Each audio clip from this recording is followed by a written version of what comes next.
បងប្អូន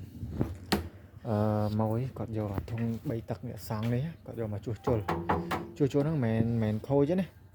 គេធុងចាស់គឺគាត់ចង់ឡើងធុងថ្មីគាត់ចង់កែធុង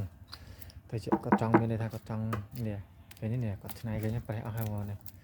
បាទវាប្រេះអស់ហើយនេះ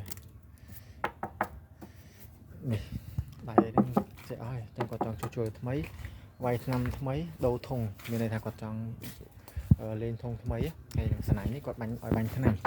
នេះស្នាញ់ស៊ីនណាបាទស្នាញ់ស៊ីនក្តារបាទក្តារនេះដូចជា8 10លីហ្មងក្តារណាហើយសលេងណែណានេះធុងខាងក្នុងវាណេអូសង់3ទឹកក75ណេអូដឹងហើយបងប្អូននឹងស្រាប់សលេងអែមអញ្ចឹងគឺគាត់យកមកឲ្យខ្ញុំនេះឲ្យតឡាងឲ្យថ្មីបាទកែធុងមានន័យថាលេងថ្នាំលេងអីថ្មីអញ្ចឹងណាអាហ្នឹងវីដេអូហ្នឹងនិយាយហើយព្រោះតែជាប់ធ្វើពួកអាទុយនេះអញ្ចឹងគាត់ថាថតទុកសិនណាបាទពេលណាទៅនេះខ្ញុំធ្វើវាពួកគាត់អត់ប្រញាប់ទេបាទអរគុណច្រើន